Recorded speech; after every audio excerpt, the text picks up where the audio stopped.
বিসমিল্লাহির রহমানির রহিম। প্রিয় দেশবাসী, শিশু, কিশোর কিশোরী, তরুণ তরুণী, ছাত্রছাত্রী, বয়স্ক, বৃদ্ধ, নারী পুরুষ সবাইকে আমার সালাম জানাচ্ছি। আসসালামু আলাইকুম। শুরুতেই আপনাদের সবাইকে জানাই পবিত্র ঈদুল আজহার শুভেচ্ছা। ঈদ মোবারক। প্রতি বছরই এই দিনটি আমাদের সামনে হাজির হয় ত্যাগের এক মহান দৃষ্টান্ত হয়ে। আমরা যদি কোরবানির মাহাত্ম্যকে ধারণ করে লোভ, স্বার্থপরতা, হিংসা বিদ্বেষ মুক্ত হয়ে সমাজ ও রাষ্ট্র বিনির্মাণে নিজেদের নিয়োজিত করতে না পারি, তাহলে কোরবানির ঈদ আনুষ্ঠানিকতা ছাড়া আর কিছুই নয়। আসুন এবছর কোরবানিকে সুন্দর, ত্যাগের মহিমায় মহিমান্বিত করে গরিব বান্ধব করে তোলে। প্রিয় দেশবাসী, কোরবানির পশুর চামড়া থেকে অর্জিত আয়ে আমার আপনার দরিদ্র আত্মীয় পরিজন, প্রান্তিক জনগোষ্ঠী ও দেশের লক্ষ লক্ষ মাদ্রাসা শিক্ষার্থী উপকৃত হয়। আমাদের গরিব স্বজন ও প্রতিবেশীরা তাদের হক যেন ঠিক ঠিক বুঝে পায়, সেদিকে আমাদের মনোযোগ দিতে হবে। তবেই এই উৎসবটি হয়ে উঠবে ধনী গরিব সকলেরই উৎসব। পশুর চামড়ার ন্যায্য মূল্য নির্ধারণ, বর্জ্য ব্যবস্থাপনা সহ সার্বিক বিষয়ে সুষ্ঠু ব্যবস্থাপনা নিশ্চিত করতে সরকারের একটি উচ্চ পর্যায়ের কমিটি কাজ করছে। একটি কন্ট্রোল রুমও খোলা হয়েছে। কোরবানির চামড়া সংক্রান্ত যে কোনো সমস্যা, অভিযোগ ও পরামর্শ এই হটলাইনের নম্বরে ফোন করে নেওয়া যাবে। আমরা এই বছর কোরবানির পশুর চামড়া সংরক্ষণে 30,000 টন লবণ বিনামূল্যে সরবরাহ করেছি। কোরবানির ঈদে আরও একটি গুরুত্বপূর্ণ বিষয় হলো পরিষ্কার পরিচ্ছন্নতা। আমি দেশবাসীর প্রতি আকুল আহ্বান জানাই, আপনারা সকলে পরিবেশ পরিচ্ছন্ন রাখতে সমবেতভাবে এগিয়ে আসবেন। বিশেষ করে তরুণ তরুণীদেরকে এই বিষয়ে দৃষ্টি আকর্ষণ করছি। এবছর যারা হজব্রত পালন করছেন তাদের প্রত্যেককে জানাচ্ছি আন্তরিক শুভেচ্ছা ও অভিনন্দন। মহান রব্বুল আলমিনের অশেষ মেহেরবানিতে আপনাদের দোয়ায় এবং সংশ্লিষ্ট সবার সর্বোচ্চ আন্তরিকতা ও পেশাদারিত্বের ফলে এবছর আমাদের হজ ব্যবস্থাপনায় সাফল্য এসছে। প্রথমবারের মতো সরকারি ব্যবস্থাপনায় লাব্বায়েক অ্যাপের মাধ্যমে হজের সার্বিক ব্যবস্থাপনা ও সেবা নিশ্চিত করা হচ্ছে। এখন পর্যন্ত হজ ব্যবস্থাপনায় কোনো অনিয়মের খবর আসেনি। টাকা দিয়েও হজে যেতে না পারার যন্ত্রণা কাউকে কাঁদতে হয়নি। হজ ক্যাম্প কিংবা বিমানবন্দরে কোনো হাজিকে প্রতিবাদ বিক্ষোভ করতে হয়নি। প্রথমবারের মতো সরকারি টাকায় কাউকে হজে পাঠানো হয়নি। প্রিয় দেশবাসী, ঈদুল ফিতরের অভিজ্ঞতাকে কাজে লাগিয়ে দীর্ঘমেয়াদে বাজারের জিনিসপত্রের দাম স্থিতিশীল রাখতে আমরা তৎপর হয়েছি। এবার কোরবানির ঈদেও কোনো জিনিসের দাম যাতে আকস্মিকভাবে বেড়ে না যায়, সেদিকে আমরা সর্বোচ্চ নজর দিয়েছি। ফলে এবার আলু, পেঁয়াজ, ডিম, চিনি, শাকসবজি, তরিতরকারি ও মশলাসহ অধিকাংশ পণ্যের দাম গত বছরের তুলনায় কমেছে। আমরা সার্বিক বাজার ব্যবস্থাকে দুর্বৃত্তদের চক্র থেকে বের করে এনে বাজারে একটা প্রতিযোগিতামূলক পরিবেশ তৈরি করতে পেরেছি। জনগণকে ন্যায্য মূল্যে নিত্য প্রয়োজনীয় জিনিস পৌঁছে দিতে সরকারের সব রকমের চেষ্টা অব্যাহত আছে। পাশাপাশি এই কোরবানির ঈদেও দেশবাসী যাতে নির্বিঘ্নে নিজেদের দেশের বাড়িতে যাতায়াত করতে পারেন, সেজন্য সরকার সর্বোচ্চ ব্যবস্থা নিয়েছে। আইনশৃঙ্খলা বাহিনীর সদস্যরা মানুষের জানমালের নিরাপত্তায় সজাগ রয়েছেন। ঈদের ছুটির মধ্যেও বিপুল সংখ্যক কর্মকর্তা কর্মচারী এবং পুলিশ ও সেনাবাহিনীর সদস্যরা অক্লান্ত পরিশ্রম করছেন। আমি তাদের প্রতি আন্তরিক কৃতজ্ঞতা জানাচ্ছি। শুধু ঈদের সময় নয়, আগামী দিনে কখনোই বাস, রেল ও বিমান যাত্রায় কোনো ধরনের অনিয়ম যাতে না হয়, সেজন্য সরকার একটি কেন্দ্রীয় অনলাইন টিকেটিং প্ল্যাটফর্ম করতে যাচ্ছে, যেখানে এই একই প্ল্যাটফর্ম থেকেই যাত্রীরা খুব সহজেই বাস, ট্রেন ও ফ্লাইটের টিকিট ক্রয় করতে পারবেন। একই রকমভাবে সব ধরনের সরকারি সেবা যাতে জনগণের দোরগোড়ায় পৌঁছে যায়, সেজন্য নাগরিক সেবা বাংলাদেশ এই নামে একটি সেন্টার পরিচালিত হচ্ছে। দেশের সর্বত্র শহরে, হাটে বাজারে তরুণ তরুণীদের মাধ্যমে বেসরকারি ব্যবস্থাপনায় সার্ভিস সেন্টার স্থাপনের কাজ শুরু করেছে।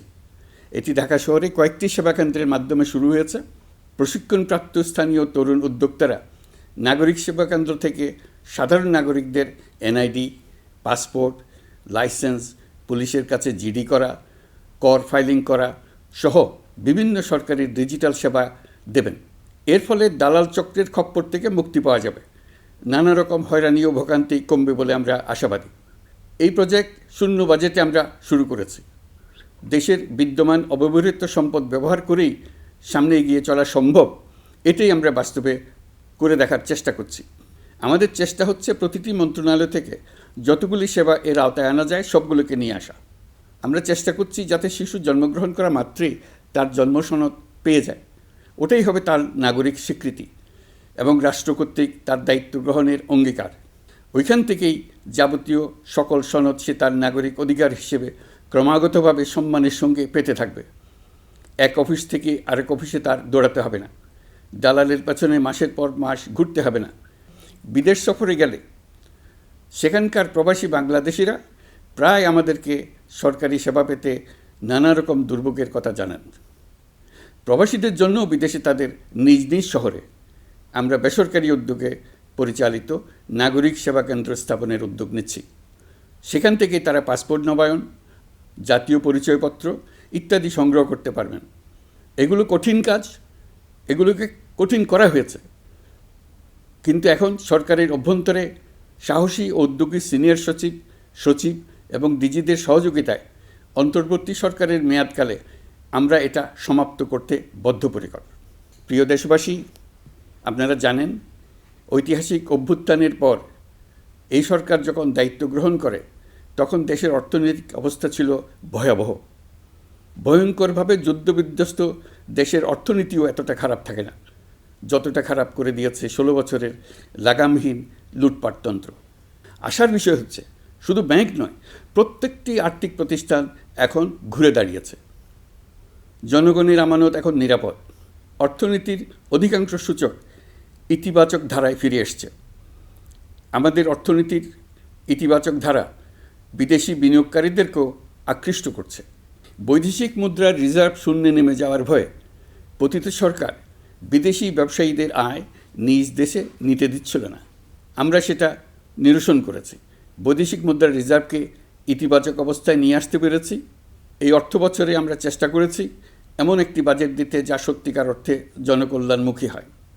দেশের ইতিহাসে প্রথমবারের মতো একটি বাজেট তার আগের বছরের চেয়ে ছোট হয়েছে।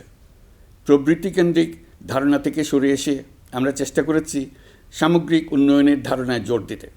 এই বাজেট প্রথাগত ভৌত অবকাঠামো তৈরির খতিয়ান নয়। এই বাজেটে প্রাধান্য দেওয়া হয়েছে মানুষকে। নজরদারি বৃদ্ধির ফলে রপ্তানি আয় বেড়েছে। অর্থনীতির দুঃসময়ে আমাদের প্রবাসী ভাই বোনেরা রেমিটেন্স যোদ্ধা হিসেবে এগিয়ে এসছেন, যার ফলে রেমিটেন্স প্রবাহ উল্লেখযোগ্যভাবে বৃদ্ধি পেয়েছে। আমি জাতির পক্ষ থেকে সকল রেমিটেন্স যোদ্ধাকে কৃতজ্ঞতা জানাচ্ছি। স্বৈরাচারী সরকারের পতনের পর অর্থ পাচার রোধে কঠিন পদক্ষেপ নিয়েছে অন্তর্বর্তী সরকার। এছাড়া পুরনো আমদানির দায় পরিশোধ হওয়ায় বৈদেশিক মুদ্রার রিজার্ভের উপরও চাপও কমেছে। রাজস্ব আদায় বাড়ানোর জন্যে পূর্ব ঘোষণা অনুযায়ী জাতীয় রাজস্ব বোর্ড NBR ভেঙে অর্থ মন্ত্রণালয়ের অধীনে রাজস্ব নীতি বিভাগ এবং রাজস্ব ব্যবস্থাপনা বিভাগ নামে দুটি স্বতন্ত্র বিভাগ প্রতিষ্ঠা করা হয়েছে। এটি একটি বড় কাঠামোগত সংস্কার। এই সিদ্ধান্তের ফলে বিশাল আকারের দুর্নীতি কমবে, রাজস্ব ব্যবস্থার দক্ষতা বাড়বে, স্বার্থের দ্বন্দ্ব কমবে এবং রাজস্ব আহরণের আওতা সম্প্রসারিত হবে। অর্থনীতি সহ বিগত মাসগুলোতে সরকারের প্রত্যেকটি মন্ত্রণালয় ছোট বড় বহু সংস্কারের উদ্যোগ নিয়েছে। মোট 54টি মন্ত্রণালয়ে 1000-এরও উপরে সংস্কার ও উন্নয়ন সংক্রান্ত পদক্ষেপ নেওয়া হয়েছে। এর পাশাপাশি আমরা যে সংস্কার কমিশন করেছিলাম তাদের সুপারিশের মধ্য থেকে আশু করণীয় সুপারিশগুলো দ্রুত বাস্তবায়নের জন্য মন্ত্রণালয়গুলো কাজ করে যাচ্ছে। মে মাস পর্যন্ত বিভিন্ন সংস্কার কমিশন থেকে প্রাপ্ত সুপারিশের ভিত্তিতে 54টি মন্ত্রণালয়ে 129টি সুপারিশ বাস্তবায়ন করা হয়েছে। এই সকল সংস্কার কাজের মধ্যে কয়েকটি চুম্বক অংশ আজ আপনাদের সামনে তুলে ধরতে চাই। আইন ও বিচার বিভাগ মোট 33টি গুরুত্বপূর্ণ সুপারিশ ইতিমধ্যে বাস্তবায়ন করেছে। এর মধ্যে উল্লেখযোগ্য হল ইন্টারন্যাশনাল ক্রাইমস ট্রাইব্যুনাল অ্যাক্ট 1973 সংশোধন ও পুনর্গঠন করে আইনটি আন্তর্জাতিক মানের সাথে সামঞ্জস্যপূর্ণ করা। বিচার বিভাগীয় সংস্কার কমিশনের প্রস্তাব অনুযায়ী সুপ্রিম কোর্ট বিচারক নিয়োগ অধ্যাদেশ 2025 প্রণয়ন ও জারি করা হয়েছে। এর অধীনে প্রথমবারের মতো বাংলাদেশের ইতিহাসে গণবিজ্ঞপ্তির মাধ্যমে সুপ্রিম কোর্টে বিচারক নিয়োগের সুযোগ তৈরি হয়েছে। দেওয়ানি কার্যবিধির সংশোধন করা হয়েছে, যার ফলে এখন বাদীকে আর দিনের পর দিন সশরীরে আদালতে যেতে হবে না। এক একটি দেওয়ানি মামলা নিষ্পত্তি হতে আগে যত সময় লাগত, এই সংশোধনীর ফলে সময়সীমা অর্ধেকে কমিয়ে আনা সম্ভব হবে বলে আমরা মনে করছি। দেশের 1000-এর বেশি অবকাঠামো এবং প্রতিষ্ঠানের নাম পলাতক প্রধানমন্ত্রীর বাবা, মা, ভাই, বোন, আত্মীয় স্বজনের নামে প্রতিষ্ঠিত করা হয়েছিল। তার মধ্যে ছিল সেনানিবাস, বিমানঘাঁটি, নৌবাহিনীর জাহাজ, মেগা সেতু, সড়ক, স্থাপনা, স্কুল, কলেজ, বিশ্ববিদ্যালয়, হাসপাতাল, গবেষণা কেন্দ্র, আরও বহু কিছু। এগুলো সব নাম পরিবর্তন করা হয়েছে।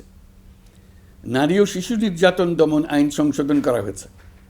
প্রবাসী ভাই বোনদের অনেক দিনের দাবির পরিপ্রেক্ষিতে পাওয়ার অফ অ্যাটর্নি বিধিমালা সংশোধন করা হয়েছে। এখন পুরনো পাসপোর্টে নো ভিসা রিকোয়ার্ড স্টিকার থাকলে কিংবা জন্মসনদ থাকলে বিদেশ থেকে পাওয়ার অফ অ্যাটর্নি সম্পাদন করতে পারবে। আগামী 2 মাসের মধ্যে আইনগত সহায়তা কার্যক্রম ব্যাপকভাবে বিস্তার করা হবে। বছরে এখন গড়ে 35,000 মামলা নিষ্পত্তি হয়। আমাদের লক্ষ্য এটিকে 2 লক্ষ মামলায় উন্নতি করা। মামলা দায়েরের 48 ঘন্টার মধ্যেই যাদের বিরুদ্ধে মামলার কোনো ভিত্তি নেই তাদের বাদ দেওয়ার ব্যবস্থা করা হচ্ছে। আমরা সর্বোচ্চ চেষ্টা করেছি দেশের মানুষকে লুটপাটতন্ত্র থেকে বের করে আনতে। আপনারা জানেন, বিগত 16 বছরে উন্নয়নের নামে মেগা প্রকল্প নিয়ে কী পরিমাণ লুটপাট হয়েছে। মেগা প্রকল্পগুলো যেন হয়ে উঠেছিল মেগা ডাকাতির প্রকল্প। আমরা দায়িত্ব গ্রহণের পরপরই বিভিন্ন উন্নয়ন প্রকল্প পুনরায় মূল্যায়ন করে দেখেছি যে প্রায় সব প্রকল্পেই ভৌতিক ব্যয় ধরা হয়েছে। শুধুমাত্র সড়ক পরিবহন ও মহাসড়ক বিভাগ, সেতু বিভাগ, রেল মন্ত্রণালয়, বিদ্যুৎ বিভাগ, জ্বালানি ও খনিজ সম্পদ বিভাগ, এই 5টি বিভাগে ব্যয় সংকোচ করা হয়েছে 46,308 কোটি টাকা। এই টাকা দিয়ে জ্বালানি খাতে সমস্ত বকেয়া মিটিয়ে দিয়ে বকেয়ার পরিমাণ শূন্যে নামিয়ে আনা হয়েছে। বৈদেশিক ঋণ পরিশোধ করে সব ধরনের ঋণের ফাঁদ থেকে বেরিয়ে আসা আমাদের অগ্রাধিকার। দেশে বিনিয়োগ বাড়ানো ও নতুন কর্মসংস্থান তৈরিতে আমাদের গুরুত্ব দিতেই হবে। তা না হলে এদেশকে আমরা যে স্থানে নিয়ে যেতে চাই সেখানে নিয়ে যাওয়া সম্ভব হবে না। বিনিয়োগ ও কর্মসংস্থানের ব্যাপারে রাজনৈতিক দল ও জনগণ আমাদের সর্বাত্মক সমর্থন করছেন। সকলের মধ্যে ব্যাপক আগ্রহ, কৌতূহল আমাদের অনুপ্রেরণা যোগাচ্ছে। সংশ্লিষ্টদের সঙ্গে আলোচনা করে বিনিয়োগ পরিবেশ উন্নত করতে 30টি মূল সংস্কার কাজকে অগ্রাধিকার দেওয়া হয়েছে এবং ইতিমধ্যে 18টি সুপারিশ বাস্তবায়ন করা হয়েছে। বিনিয়োগ বান্ধব পরিবেশ গড়ে তুলতে এবং দেশি বিদেশি শিল্প প্রতিষ্ঠানের মধ্যে সংযোগ সৃষ্টি করতে আমরা সর্বোচ্চ চেষ্টা করে যাচ্ছি। গত অক্টোবর হতে মার্চ পর্যন্ত নেট বিদেশি বিনিয়োগ এসছে মোট 756 মিলিয়ন মার্কিন ডলার, অর্থাৎ প্রায় 9,247 কোটি টাকা। বাংলাদেশ ইনভেস্টমেন্ট সামিট 2025-এ নির্দিষ্ট খাতভিত্তিক সেশনের মাধ্যমে ব্যবসায়ী চেম্বার, ব্যাংক ও বেসরকারি খাতের অন্যান্য অংশীদারদের মধ্যে আলোচনা হয়েছে। ইনভেস্টমেন্ট সামিটে বিদেশি বিনিয়োগকারীরা ও রাজনৈতিক দলগুলোর মধ্যেও আলোচনার জন্য আলাদা ব্যবস্থা রাখা হয়েছিল, যাতে করে পরবর্তীতে যে দলই ক্ষমতায় আসুক না কেন তারা যেন বিনিয়োগ বান্ধব বাংলাদেশ গড়তে নিজেদের প্রতিশ্রুতির কথা জানাতে পারেন। সম্প্রতি চীনের বাণিজ্যমন্ত্রী চীনের 100টি কোম্পানির প্রায় 150 বিনিয়োগকারী ও ব্যবসায়ী নিয়ে বাংলাদেশে এসছেন। আমরা আশা করছি খুব দ্রুতই বড় আকারের বিদেশি বিনিয়োগ দেখতে পাব। সম্প্রতি আমি চীন, কাতার, জাপান সহ কয়েকটি দেশ সফর করেছি। এসব সফরেও বিভিন্ন বৈঠকে বাংলাদেশের অর্থনৈতিক সম্ভাবনা অগ্রগতির কথা তুলে ধরেছি। দ্বিপাক্ষিক বাণিজ্য বিনিয়োগের বিষয়ে ফলপ্রসূ আলোচনা হয়েছে। আরও বেশি সংখ্যক বাংলাদেশি যাতে বিদেশে কর্মসংস্থানের সুযোগ পায় সে চেষ্টা করেছি। বাংলাদেশে কাতারি বিনিয়োগকারীদের জন্য একটি বিশেষ অর্থনৈতিক অঞ্চল গড়ে তোলার বিষয়ে আমাদের মধ্যে আলোচনা হয়েছে। বাংলাদেশের লাখো লাখো ছেলেমেয়েরা মাদ্রাসায় পড়াশোনা করে, তাদের জন্য প্রযুক্তি শিক্ষা ও বিদেশি ভাষা শিক্ষা চালু করতে আমরা কাতার চ্যারিটির সাহায্য চেয়েছি। গত মাসে আমি জাপান সফরে গিয়েছিলাম। এই সফরে জাপানের প্রধানমন্ত্রী বাংলাদেশকে বাজেট সহায়তা ও রেলপথ উন্নয়নের জন্য $1 বিলিয়ন মার্কিন ডলারের ঋণ ঘোষণা করেছেন। দ্বিপাক্ষিক 3টি চুক্তিপত্র বিনিময় হয়েছে। এই সফরে দুই দেশের মধ্যে অর্থনৈতিক বিনিয়োগ ও অন্যান্য সহযোগিতার ক্ষেত্রে 6টি সমঝোতা স্মারক অর্থাৎ এমওইউ স্বাক্ষর হয়েছে। বাংলাদেশের কর্মশক্তির দক্ষতা বৃদ্ধি এবং জাপানে তাদের কর্মসংস্থান সহজতর করার লক্ষ্যে জাপানের সঙ্গে আমরা 2টি সমঝোতা স্মারকে স্বাক্ষর করেছি। জাপানের শ্রমিক সংকট রয়েছে, আমরা আগামী 5 বছরে জাপানে 1 লক্ষ কর্মী পাঠানোর চুক্তি সই করেছি। এর চাইতে আরও বেশি শ্রমিক ক্রমাগতভাবে পাঠানোর আয়োজন করে এসছে। প্রিয় দেশবাসী, 1971 সালে বাংলাদেশ স্বাধীন হওয়ার পর অর্থনৈতিকভাবে আমাদের যে উন্নতির শিখরে থাকার কথা ছিল, বিশ্বের কাছে মাথা উঁচু করে দাঁড়াবার কথা ছিল, সেই উচ্চতায় আমরা পৌঁছতে পারিনি। আমরা চাই বাংলাদেশ দক্ষিণ এশিয়ার অর্থনৈতিক প্রাণকেন্দ্র হিসেবে প্রতিষ্ঠিত হোক। এই কারণে বিনিয়োগ পরিষেবার উন্নয়নের পাশাপাশি বন্দরের সক্ষমতা বাড়াতে উদ্যোগ নিয়েছি। এটা করা সম্ভব না হলে দেশের কোটি কোটি মানুষের বেকারত্ব ঘুচবে না, অর্থনৈতিক সংকট রয়েই যাবে।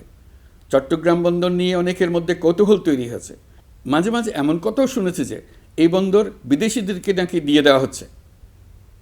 আমি আগেও জানিয়েছি, চট্টগ্রাম বন্দর হলো বাংলাদেশের অর্থনীতির হৃৎপিণ্ড। বর্তমানে এই হৃৎপিণ্ড অতি দুর্বল। এখন যে অবস্থায় আছে সেই অবস্থায় তাকে রেখে দিলে আমাদের অর্থনীতিকে সামনে এগিয়ে নিয়ে যাওয়া সম্ভব হবে না। এই হৃৎপিণ্ডকে বড় করতে হবে, মজবুত করতে হবে, সুঠাম করতে হবে। তা করতে হলে বহু উদ্যোগ গ্রহণ করতে হবে, অভিজ্ঞদের সাহায্য লাগবে। আমরা যাদের সঙ্গে যোগাযোগ করেছি তারা বন্দর ব্যবস্থাপনায় বিশ্বের সেরা, সবচেয়ে অভিজ্ঞ। তারা ইউরোপ, কানাডা, অস্ট্রেলিয়া, চীন, দক্ষিণ কোরিয়া, ভারত, পাকিস্তান, তুরস্ক, মধ্যপ্রাচ্য ও আফ্রিকা সহ বিশ্বজুড়ে বন্দর পরিচালনা করে। তাদের কাজ বন্দর ব্যবস্থাপনা। আমাদের লক্ষ্য হলো বন্দর ব্যবস্থাপনার কাজ যত তাড়াতাড়ি সম্ভব তাদের কাছ থেকে শিখে নেওয়া। আমি গ্যারান্টি দিয়ে বলতে পারি, যদি 31 সালের মধ্যে আমরা বন্দরের কাজ শিখে ফেলি, এর পরবর্তী 5 বছরে অর্থাৎ 36 সালের মধ্যে পৃথিবীর যত দেশে যত বন্দর এই কোম্পানিগুলো চালায় তাদের বহু বন্দর এই বাংলাদেশিরাই পরিচালনা করবে। আপনারা যে বন্দরেই পা দেবেন দেখবেন সেখানে বাংলাদেশিরা আছেন। বহু লোকের কর্মসংস্থান হবে, বহু লোকের উপরে ওঠার সুযোগ হবে। তাদের নিজেদের প্রয়োজনেই তারা আমাদের চাকরি দেবে। আগে যে কোনো জাহাজে চড়লে দেখতাম জাহাজের নাবিক চট্টগ্রামের কিংবা সিলেটের। বন্দরের কাজ একবার শিখে নিতে পারলে ভবিষ্যতে আমরা যে বন্দরে যাব না কেন দেখব সেখানে চট্টগ্রাম, নোয়াখালী, সিলেট আর বরিশালের লোক, বাংলাদেশের লোক। আমাদের বন্দর যদি আধুনিক হয় তা শুধু বাংলাদেশের অর্থনীতিতেই ভূমিকা রাখবে না, বরং আমরা নেপাল, ভুটান সহ পার্শ্ববর্তী সকল দেশের অর্থনীতিতে ইতিবাচক ভূমিকা রাখতে সক্ষম হব। এই বন্দরই হবে অঞ্চলের অর্থনীতির সমৃদ্ধির চাবিকাঠি। কুমিরা থেকে টেকনাফ পর্যন্ত নানা বন্দরের কর্মচাঞ্চল্যে সমগ্র উপকূল অঞ্চল দক্ষিণ এশিয়ার একটি গুরুত্বপূর্ণ অর্থনৈতিক প্রাণকেন্দ্র হিসেবে প্রতিষ্ঠিত হবে। এই পুরো অঞ্চলে অনেকগুলো শিল্পাঞ্চল গড়ে উঠবে শুধু সমুদ্রের সান্নিধ্য এবং তার ব্যবহারের দক্ষতার কারণে। তার সঙ্গে গড়ে উঠবে আরেকটি নতুন শিল্প, আধুনিক পদ্ধতিতে সমুদ্রে মাছ পালন, আহরণ ও প্রক্রিয়াজাতকরণের শিল্প। এটি আরেকটি নতুন জগৎ সৃষ্টি করবে। এই ব্যাপারে আমরা আমাদের বন্ধু দেশগুলোর সঙ্গে আলোচনা শুরু করেছি এবং তারা উৎসাহ সহকারে সাড়া দিয়েছেন। বন্দর ব্যবস্থাপনার জন্য আমরা যাদেরকে আনছি তারা পৃথিবীর যেসব দেশে কাজ করে সেসব কোনো দেশেরই সার্বভৌমত্ব, জাতীয় নিরাপত্তা হুমকির মুখে পড়েনি। আমি দেশবাসীর প্রতি আহ্বান জানাই, আপনারা নিজেদেরকে ভিত্তিহীন বিরোধিতা এবং অপপ্রচারের শিকার হতে দেবেন না। অন্তর্বর্তীকালীন সরকারের বন্দর ব্যবস্থাপনার উদ্যোগে আপনাদের দৃঢ় সমর্থন অব্যাহত রাখুন। যারা বিরোধিতা করছে তাদের প্রতিহত করুন। আপনারা জানেন আমাদের দেশে এখন 12 লক্ষ রোহিঙ্গা বসবাস করছে। প্রায় 1 লাখ রোহিঙ্গা এসছে 2023 সাল থেকে 2024 সালের সেপ্টেম্বর সময়কালে, যখন রাখাইন রাজ্যে ব্যাপক যুদ্ধাবস্থা বিরাজ করছিল। সেখানে চলমান সংঘাত ও মানবিক পরিস্থিতির কারণে এখনও অনেকে আসতে চেষ্টা করছেন। রোহিঙ্গাদের বাংলাদেশে আসা বন্ধ করতে এবং যারা ইতিমধ্যে বাংলাদেশে অবস্থান করছেন তাদের প্রত্যাবাসনের জন্য আমরা উদ্যোগ নিয়েছি। আমরা যখন দায়িত্ব গ্রহণ করেছিলাম তখন রোহিঙ্গা ইস্যুটিকে প্রায় মৃত অবস্থায় পেয়েছিলাম। আন্তর্জাতিক এজেন্ডা থেকে ইস্যুটি ঝরে পড়েছিল। সেই অবস্থা থেকে আমরা ইস্যুটিকে বিশ্ববাসীর দৃষ্টির সম্মুখভাবে নিয়ে আসতে পেরেছি। আমি গত বছর সেপ্টেম্বর মাসে জাতিসংঘ সাধারণ পরিষদে রোহিঙ্গা বিষয়ক একটি আন্তর্জাতিক সম্মেলন অনুষ্ঠানের আহ্বান জানিয়েছিলাম। আপনারা জেনে খুশি হবেন, জাতিসংঘের সকল সদস্য রাষ্ট্র এই বিষয়ে একমত হয়েছেন এবং তারা একটি উচ্চ পর্যায়ের আন্তর্জাতিক সম্মেলন আয়োজনের সিদ্ধান্ত নিয়েছে। এই বছর সেপ্টেম্বর মাসে যুক্তরাষ্ট্রের নিউ ইয়র্কে এই সম্মেলনটি অনুষ্ঠিত হবে। একই সাথে রোহিঙ্গাদের প্রত্যাবাসনের জন্য আমরা আন্তর্জাতিক জনমত গঠন করতে পেরেছি। গত মার্চ মাসে বাংলাদেশ সফরে এসে জাতিসংঘের মহাসচিব অ্যান্টোনিও গুতেরেস পরিষ্কারভাবে ঘোষণা করেছেন যে মিয়ানমারের প্রত্যাবাসনই রোহিঙ্গা সমস্যার একমাত্র সমাধান। প্রত্যাবাসনের বিষয়ে আরেকটি বড় অগ্রগতি হচ্ছে মিয়ানমার সরকার কর্তৃক প্রত্যাবাসনযোগ্য রোহিঙ্গাদের সর্বপ্রথম তালিকা ঘোষণা। গত এপ্রিল মাসে ব্যাংককে বিমস্টেক সম্মেলনের সাইডলাইনে আলোচনার সময় মিয়ানমার সরকার প্রথমবারের মতো 1,80,000 রোহিঙ্গা প্রত্যাবাসনযোগ্য বলে ঘোষণা করেছে। রোহিঙ্গাদের প্রত্যাবাসনে ও আমাদের সীমান্তে নিরাপত্তা নিশ্চিত করতে মিয়ানমারের সরকার সহ সেখানকার বিদ্রোহী গোষ্ঠীর সাথে আনুষ্ঠানিক ও অনানুষ্ঠানিক যোগাযোগ রাখা হচ্ছে। আমরা যত দেশেই সফর করেছি সব দেশেই রোহিঙ্গা সংকট মোকাবেলায় রাষ্ট্রীয় নেতা ও সরকারের প্রতিনিধিদের সঙ্গে আলোচনা করেছি, তাদের সহযোগিতা চেয়েছে। তারা ইতিবাচকভাবে আমাদের আহ্বানে সাড়া দিয়েছেন। জাতিসংঘের মহাসচিব গত মার্চ মাসে ঢাকা সফরকালে রাখাইন রাজ্যে মানবিক বিপর্যয়ের মোকাবেলার জন্য একটি ত্রাণ চ্যানেলের প্রস্তাব করেছিলেন। তিনি বলেছিলেন এই প্রস্তাবটি রোহিঙ্গাদের প্রত্যাবাসনে সহায়ক হবে। বিষয়টি প্রস্তাব পর্যায়ে রয়ে গেছে। আমরা লক্ষ্য করেছি রাখাইনের জন্য বাংলাদেশ করিডোর দিয়ে দিয়েছে বলে একটা অপপ্রচার চালানো হচ্ছে। আমি সুস্পষ্টভাবে বলছি, এটা সর্বৈব মিথ্যা। এটা চিলে কান নিয়ে যাওয়ার গল্প। যারা অসত্য কল্পকাহিনী বানিয়ে বাংলাদেশের মানুষকে ক্রমাগত বিভ্রান্ত করে অশান্তি সৃষ্টিতে নিয়োজিত, এটা তাদেরই শিল্পকর্ম। আপনারা এ বিষয়ে হুঁশিয়ার থাকবেন, কোনোভাবেই বিভ্রান্ত হবেন না। এসব অপপ্রচার সত্ত্বেও আমরা লক্ষ্যচ্যুত হব না। এই জটিল সমস্যাটি সমাধানে আমাদের কাজ চালিয়ে যাব। প্রিয় দেশবাসী, আগামী মাসে জুলাই গণ অভ্যুত্থানের বছর পূর্ণ হবে। যাদের আত্মত্যাগের কারণে এই অভ্যুত্থান সম্ভব হলো, আমরা তাদেরকে এবং তাদের পরিবারকে প্রতি মুহূর্তে আমাদের দৃষ্টিতে রেখেছি। তাদের জন্য নানা কর্মসূচি আমরা বাস্তবায়ন করে চলেছি। এখন পর্যন্ত 834টি শহীদ পরিবারের মধ্যে 630টি শহীদ পরিবারকে 10 লক্ষ টাকা করে 63 কোটি টাকার সঞ্চয়পত্রের জন্য ব্যাংক চেক দেওয়া হয়েছে। অবশিষ্ট যারা আছেন তাদের ওয়ারিশ নির্ধারণ সংক্রান্ত বিষয়গুলি নিষ্পত্তি সাপেক্ষে সঞ্চয়পত্র দেওয়া হবে। এর পাশাপাশি গণ অভ্যুত্থানে আহত প্রায় 12,500 জনকে 106 কোটি টাকা দেওয়া হয়েছে। গণ অভ্যুত্থানে আহতদের মধ্যে সরকারি বেসরকারি বিভিন্ন হাসপাতালে এই পর্যন্ত 15,393 জন চিকিৎসা গ্রহণ করেছেন। স্বাস্থ্যসেবা বিভাগের মাধ্যমে 40 জন আর মুক্তিযুদ্ধ বিষয়ক মন্ত্রণালয়ের মাধ্যমে 11 জনকে উন্নত চিকিৎসার জন্য সিঙ্গাপুর, থাইল্যান্ড ও রাশিয়া পাঠানো হয়েছে। তাদের চিকিৎসা বাবদ এই পর্যন্ত সরকার 61 কোটি টাকা ব্যয় করেছে এবং এই ব্যয় অব্যাহত আছে। আরও 28 জন জুলাই যোদ্ধাকে উন্নত চিকিৎসার জন্য সিঙ্গাপুর, থাইল্যান্ড ও তুরস্কে পাঠানোর প্রক্রিয়া চলছে। এখন পর্যন্ত বিভিন্ন হাসপাতালে চিকিৎসাধীনদের যুক্তরাজ্য, যুক্তরাষ্ট্র, ফ্রান্স, সিঙ্গাপুর, থাইল্যান্ড, চীন, মালয়েশিয়া ও নেপাল থেকে 26 জন বিশেষজ্ঞ চিকিৎসক এসে বিনামূল্যে চিকিৎসা দিয়েছেন। এই চিকিৎসকবৃন্দ শুধু যাতায়াত খরচ গ্রহণ করেছেন, এর বেশি কিছু তারা গ্রহণ করতে চান নাই। আমরা তাদের প্রতি কৃতজ্ঞ। এই পর্যন্ত শহীদ পরিবারগুলোকে সঞ্চয়পত্র প্রদান, আহত ব্যক্তিদের চিকিৎসা ও চেক প্রদান বাবদ সরকার মোট 285 কোটি টাকা ব্যয় করেছে। প্রিয় দেশবাসী, আমি শুরু থেকেই বলেছি, পতিত স্বৈরাচার বাংলাদেশকে যেভাবে ধ্বংসস্তূপ বানিয়েছে, সেখান থেকে নতুন করে যাত্রা শুরু করতে হলে ন্যূনতম 3টি আবশ্যিক কাজ সম্পন্ন করতে হবে। প্রথমত, বিচার ও জবাবদিহিতা প্রতিষ্ঠার উদ্যোগ দৃশ্যমান করে তোলা।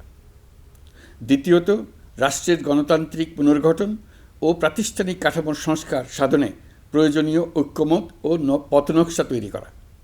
তৃতীয়ত, একটি অবাধ, সুষ্ঠু ও শান্তিপূর্ণ নির্বাচন আয়োজন করে ক্ষমতা হস্তান্তরের গণতান্ত্রিক প্রক্রিয়া সম্পন্ন করা। এই লক্ষ্যে ধ্বংসপ্রাপ্ত নির্বাচন ব্যবস্থাকে স্থায়ীভাবে সংস্কার করা। এই 3টি ম্যান্ডেট হচ্ছে দেশবাসীর সাথে আমাদের চুক্তি। 24-এর শহীদের রক্তে ভেজা এই চুক্তি আপনাদের সার্বিক সমর্থন, আস্থা ও সহযোগিতা নিয়ে এবং পতিত শক্তি ও তার দোসরদের সৃষ্ট সকল বাধা বিপত্তিকে পরাভূত করে আমরা সম্মিলিতভাবে বাস্তবায়ন করতে সক্ষম হব বলে আমার দৃঢ় বিশ্বাস। গত বছর জুলাই আগস্ট মাসে সংঘটিত হত্যাযজ্ঞ সহ বিগত 16 বছরের গুম খুন নির্যাতনের সত্য উদ্ঘাটন এবং আর্থিক খাতের সীমাহীন দুর্নীতি, অনিয়ম ও অপরাধের বিচার প্রক্রিয়া আমরা শুরু করেছি। মানবতা বিরোধী অপরাধের বিচারের জন্য আন্তর্জাতিক অপরাধ ট্রাইব্যুনাল গঠনের পর প্রসিকিউশন টিম গঠন ও তদন্ত কর্মকর্তা নিয়োগের পাশাপাশি বিচারিক কার্যক্রম পরিচালনা প্রক্রিয়াধীন ছিল। যত দ্রুত সম্ভব বিচার কাজ শুরুর ব্যাপারে আমরা আশাবাদী ছিলাম। আপনারা জানেন, জুলাইয়ে সংঘটিত হত্যাযজ্ঞের বিচার ইতিমধ্যে শুরু হয়ে গেছে। বিচার কাজ যেন দ্রুত গতিতে সম্পন্ন হয় সেজন্য সরকারের পক্ষ থেকে যত রকম সহযোগিতা প্রয়োজন আমরা তা দিচ্ছি। বিচারের জন্য আন্তর্জাতিক অপরাধ ট্রাইব্যুনালের এজলাস কক্ষ ডিজিটাল প্রযুক্তিতে সমৃদ্ধ করা হয়েছে। ইতিহাসে প্রথমবারের মতো কোনো বিচার পর্ব আদালতের অনুমতিক্রমে সরাসরি কিংবা রেকর্ডকৃত পদ্ধতিতে গণমাধ্যমে প্রচারিত হচ্ছে। আমরা বিশ্বাস করি এতে করে বিচার বিভাগের প্রতি মানুষের আস্থা বাড়বে, বিচার নিয়ে অপপ্রচার বন্ধ হবে। প্রসিকিউশন বলছে, বিগত সরকার পতনের পর তাদের আজ্ঞাবহ ব্যক্তিরা বিভিন্ন গুরুত্বপূর্ণ সাক্ষ্য প্রমাণ বিনষ্ট করার চেষ্টা করেছে। থানা, হাসপাতাল সহ গুরুত্বপূর্ণ স্থানের দলিলপত্র পুড়িয়ে বা লুকিয়ে নষ্ট করার চেষ্টা করা হয়েছে। বিভিন্ন অপরাধমূলক স্থাপনার আকার, আকৃতি, দেয়াল ইত্যাদি ভেঙে এবং বিকৃত করে প্রমাণ লুকানোর চেষ্টা করা হয়েছে। বিভিন্ন ডিজিটাল এভিডেন্স যেমন ভিডিও, অডিও, ইন্টারনেট ডেটা যেগুলো ডিলিট বা ধ্বংস করার চেষ্টা করা হয়েছে, তদন্ত কর্মকর্তারা সর্বাধুনিক প্রযুক্তি ব্যবহার করে সেগুলো রিকভার এবং রেস্টোর করার কাজ করছেন। এই কাজে আমরা দেশবাসীর কাছেও সহযোগিতা কামনা করছি। স্বৈরাচারী সরকারের আমলে গত 16 বছরে রাজনৈতিক ভিন্নমত দমনের জন্য বিপুল সংখ্যক মানুষকে গুম করা হয়েছিল। এই মানুষগুলোকে এমন সব বন্দিশালায় আটকে রাখা হয়েছিল যাদের কোনোটির আয়তন ছিল মাত্র 3 ফিট বাই 3 ফিট। গুমের ঘটনা তদন্ত ও এই ভয়াবহ অপরাধের সঙ্গে যারা জড়িত তাদের বিচারের জন্য একটি স্বাধীন গুম সংক্রান্ত কমিশন নিরলসভাবে কাজ করে যাচ্ছে। তারা গুমের এমন রোমহর্ষক ঘটনা আবিষ্কার করেছে যা নিষ্ঠুরতার চূড়ান্ত সীমা ছাড়িয়ে গেছে। মানুষকে পেট কেটে সিমেন্টের বস্তা ঢুকিয়ে নদীতে ডুবিয়ে দেওয়া হতো, ইঞ্জেকশন দিয়ে অজ্ঞান করে জ্বলন্ত ইটভাটায় নিক্ষেপ করা হতো, ট্রেন ও গাড়ির নিচে ছুঁড়ে ফেলা হতো। কমিশন এখন পর্যন্ত 2টি অন্তর্বর্তীকালীন প্রতিবেদন জমা দিয়েছে। তারা এখনও প্রতিনিয়ত নতুন অভিযোগ পাচ্ছে। ইতিমধ্যে গুমের তদন্ত কার্যক্রমের জন্য ঢাকা শহরের 3টি, চাঁপাইনবাবগঞ্জ ও বগুড়া জেলায় 3টি গুমের কেন্দ্র পরিদর্শন ও সাক্ষ্য গ্রহণ করা হয়েছে। তদন্ত কাজে মানুষের সম্পৃক্ততা বাড়াতে বিশ্ববিদ্যালয়, মাদ্রাসা পর্যায়ে গণশুনানি গ্রহণ করা হয়েছে। মোট 8 শতাধিক শিক্ষার্থী, শিক্ষক, সাধারণ মানুষ গণশুনানিতে অংশ নিয়েছেন। গুম সংক্রান্ত বেশ কিছু অভিযোগ ইতিমধ্যে আন্তর্জাতিক অপরাধ ট্রাইব্যুনালের তদন্ত সংস্থার কাছে জমা হয়েছে। এছাড়াও এই সংক্রান্ত একটা আইন প্রণয়নের কাজ প্রায় শেষ পর্যায়ে আছে। অল্প কিছুদিনের মধ্যেই এটি চূড়ান্ত হবে বলে আশা করছি। গত 16 বছর ধরে এদেশের প্রতিটি স্তরে অপরাধ, অনিয়ম, দুর্নীতির ভাইরাস ছড়িয়ে পড়েছিল। এই রোগাক্রান্ত রাষ্ট্র ব্যবস্থাকে রোগমুক্ত করে জনগণের কল্যাণমুখী করতে হলে আমাদের রাজনৈতিক দলগুলোর সক্রিয় অংশগ্রহণ জরুরি। আমরা দায়িত্ব নেবার পর থেকেই রাজনৈতিক দলগুলোর সাথে নিয়মিত যোগাযোগ রেখেছি।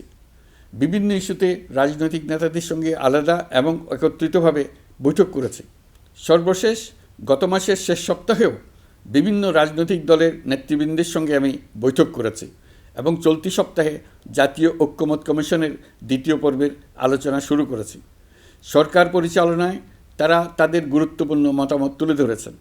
রাজনৈতিক দলগুলো শুরু থেকে আমাদের সাথে সহযোগিতা করে আসছেন এবং সবসময় তারা সহযোগিতা অব্যাহত রাখার প্রতিশ্রুতি দিয়েছেন।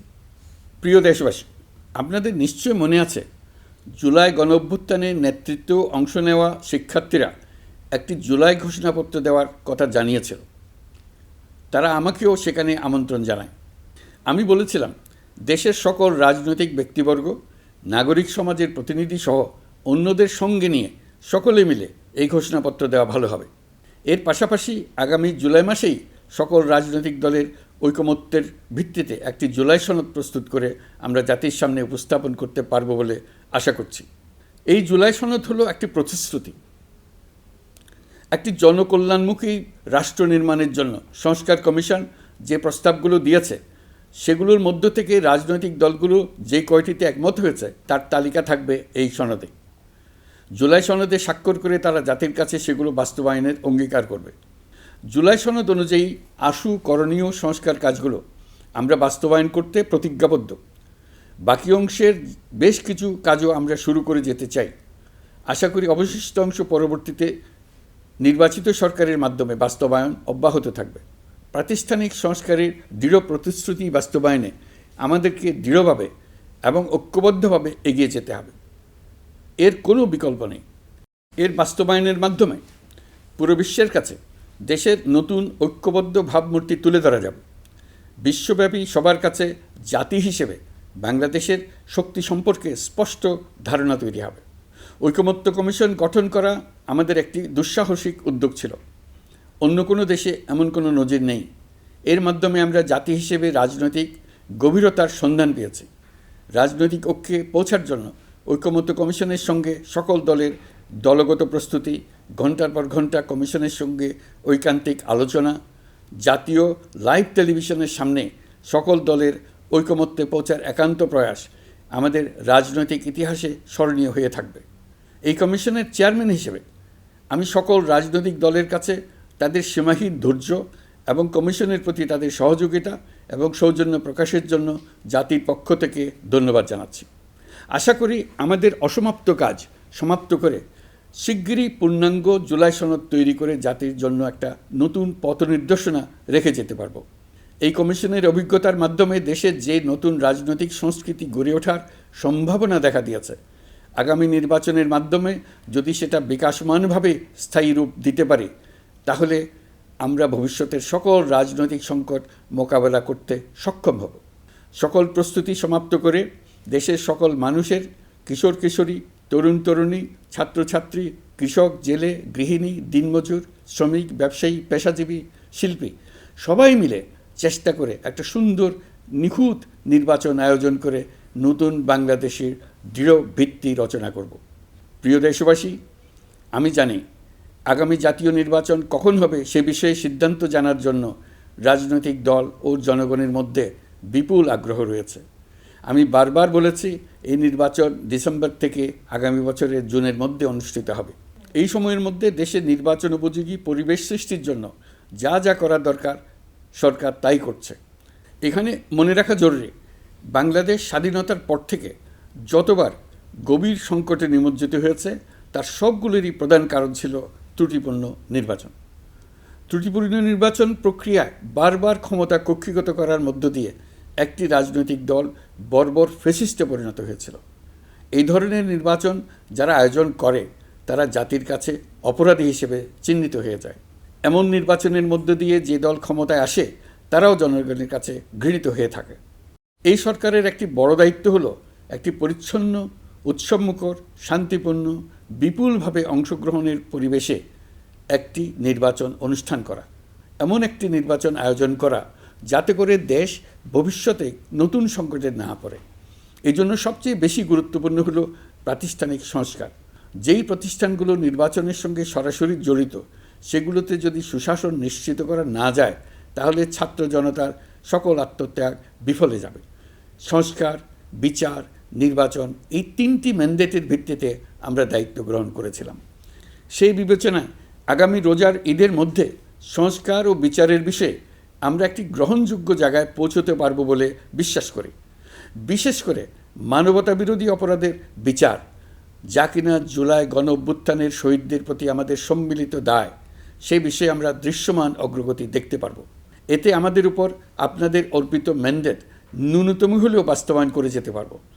সেই বিবেচনায় ও ইতিহাসে সবচেয়ে অবাধ, সুষ্ঠু, প্রতিদ্বন্দ্বিতামূলক ও গ্রহণযোগ্য নির্বাচন আয়োজনের জন্য সকল পক্ষের সঙ্গে আমরা আলোচনা করেছি। পাশাপাশি বিচার, সংস্কার ও নির্বাচন সংক্রান্ত চলমান সংস্কার কার্যক্রম পর্যালোচনা করে আমি আজ দেশবাসীর কাছে ঘোষণা করছি যে আগামী জাতীয় নির্বাচন 2026 সালের এপ্রিলের প্রথমার্ধের যে কোনো একটি দিনে অনুষ্ঠিত হবে। এই ঘোষণার ভিত্তিতে নির্বাচন কমিশন উপযুক্ত সময়ে আপনাদের কাছে নির্বাচনের বিস্তারিত রোডম্যাপ প্রদান করবে। আমরা এমন নির্বাচন চাই যা দেখে অভ্যুত্থানের শহীদদের আত্মা তৃপ্তি পাবে, তাদের আত্মা শান্তি পাবে। আমরা চাই আগামী নির্বাচনে সবচেয়ে বেশি ভোটার, সবচেয়ে বেশি প্রার্থী ও দল অংশ নেক। এটা সবচেয়ে অবাধ, সুষ্ঠু ও নিরপেক্ষ নির্বাচন হিসেবে জাতির কাছে স্মরণীয় হয়ে থাকুক। 1.5 যুগ পরে দেশে সত্যিকারের একটি জনপ্রতিনিধিত্বশীল সংসদ গঠিত হবে। বিপুল তরুণ গোষ্ঠী এবার জীবনে প্রথম ভোট দেওয়ার সুযোগ পাবে। এসব লক্ষ্যে প্রয়োজনীয় সকল পদক্ষেপ নেওয়ার জন্য আমরা জাতির কাছে অঙ্গীকারবদ্ধ। আমি দেশবাসীর প্রতি আহ্বান জানাই, আপনারা সকল রাজনৈতিক দল এবং আপনাদের এলাকার প্রার্থীদের কাছ থেকে সুনির্দিষ্ট অঙ্গীকার আদায় করে নেবেন, যেন আগামী সংসদের প্রথম অধিবেশনেই যেসব সংস্কারের প্রশ্নে ঐকমত্য অর্জিত হয়েছে তা কোনো প্রকার কাটাছেঁড়া ছাড়াই যেন তারা অনুমোদন করেন। আপনারা ওয়াদা আদায় করে নেবেন যে তারা বাংলাদেশের স্বাধীনতা, সার্বভৌমত্ব, আঞ্চলিক অখণ্ডতা এবং জাতীয় মর্যাদার প্রশ্নে কখনো কোনো প্রকার আপোষ করবেন না এবং দেশের বাইরের কোনো শক্তির কাছে দেশের স্বার্থ বিকিয়ে দেবেন না। আপনারা তাদের কাছে সুনির্দিষ্ট প্রতিশ্রুতি আদায় করে নেবেন এই মর্মে যে তারা কখনোই কোনো অবস্থাতেই আপনাদের গণতান্ত্রিক অধিকার ও মানবিক মর্যাদার ক্ষুণ্ণ করবেন না। আপনারা তাদের কাছে অঙ্গীকার আদায় করে নেবেন যে তারা সম্পূর্ণ সততা ও স্বচ্ছতার সাথে দেশ পরিচালনা করবেন এবং সকল প্রকার দুর্নীতি, দলীয়করণ, টেন্ডারবাজি, সিন্ডিকেটবাজি, চাঁদাবাজি, সন্ত্রাসী কর্মকাণ্ড ইত্যাদি গণবিরোধী কাজ থেকে নিজেদেরকে সম্পূর্ণভাবে মুক্ত রাখবেন। আমি আপনাদের আবারও স্মরণ করিয়ে দিতে চাই যে এবারের নির্বাচন শুধু শান্তিপূর্ণ নির্বাচন করার বিষয় নয়, এটা ছাত্র জনতার অভ্যুত্থানের আকাঙ্ক্ষা নতুন বাংলাদেশ গড়ার নির্বাচন। এই নির্বাচনে পরিচিত দলগুলিই থাকবে, তাদের পরিচিত মার্কাগুলিই থাকবে, কিন্তু ভোটারকে বের করে আনতে হবে যে এই মার্কার পেছনে আপনার কাছে ভোট প্রার্থীরা কে কতটুকু নতুন বাংলাদেশ গড়ার জন্য প্রস্তুত, কে কতটা প্রতিজ্ঞাবদ্ধ। আমরা যারা এই নির্বাচনে ভোটার হব তারা অত্যন্ত সৌভাগ্যবান এবং সৌভাগ্যবতী। আমরা একটা অনন্য ঐতিহাসিক ভূমিকা পালনের সুযোগ ও দায়িত্ব পাচ্ছি। আমরা জাতির নতুন যাত্রাপথ তৈরি করে দেওয়ার দায়িত্ব পাচ্ছি। আমরা নতুন রাজনৈতিক সংস্কৃতি সৃষ্টির মহান সুযোগটা পাচ্ছি। আমাদের সুচিন্তিত ভোটের মাধ্যমেই নতুন বাংলাদেশ নির্মিত হবে। শহীদদের রক্তদান সার্থক হবে। আশা করি বিষয়টা নিয়ে চিন্তাভাবনা করেই সবাই ভোট কেন্দ্রে যাব এবং দৃঢ়প্রত্যয়ে ভোট দেব। এখন থেকে ভাবনা চিন্তা শুরু করুন, আলোচনা শুরু করুন। এখন থেকে আপনাদের ভোটের গুরুত্বটা বুঝে নিন। আপনার এবারের ভোটের গুরুত্ব ঐতিহাসিক মানদণ্ডে দেখা হবে। প্রিয় দেশবাসী, আমাদের সবসময় মনে রাখতে হবে পতিত ফ্যাসিবাদ ও তার দেশি বিদেশি দোসররা নতুন বাংলাদেশ গড়ার সম্মিলিত প্রচেষ্টাকে পদে পদে বাধাগ্রস্ত করার চেষ্টা চালিয়ে যাচ্ছে। তারা নানামুখী অপপ্রচারে লিপ্ত। তারা সবসময় চাইবে জুলাই অভ্যুত্থানের মাধ্যমে তৈরি হওয়া জাতীয় ঐক্যের শক্তিকে পরাভূত করতে, গণতান্ত্রিক আকাঙ্ক্ষা বাস্তবায়নের প্রচেষ্টাকে লাইনচ্যুত করতে এবং বাংলাদেশকে পুনরায় করায়ত্ত করতে। আমি আগেও বলেছি, আজ আবারও বলছি, আমরা একটা যুদ্ধ অবস্থায় আছি। এখন আমাদের একতাবদ্ধ থাকতে হবে যে কোনো মূল্যে। পরাজিত শক্তি এবং তাদের সহযোগীরা ওত পেতে বসে আছে আমাদের ছোবল মারার জন্য, আমাদের অগ্রযাত্রাকে রুখে দেওয়ার জন্য। আমরা তাদের কিছুতেই এই সুযোগ দেব না। আসুন আমরা আমাদের সম্মিলিত প্রচেষ্টায় প্রিয় মাতৃভূমির স্বাধীনতা, সার্বভৌমত্ব, আঞ্চলিক অখণ্ডতা ও জাতীয় মর্যাদার বিরুদ্ধে যে কোনো আঘাত প্রতিহত করার উদ্দেশ্যে প্রতিরোধের ঐক্যবদ্ধ সুদৃঢ় প্রাচীর গড়ে তুলি। প্রিয় দেশবাসী, সবাইকে আবার ঈদের শুভেচ্ছা ও সালাম জানাচ্ছি। মহান আল্লাহ আমাদের সহায় হন। আল্লাহ হাফেজ।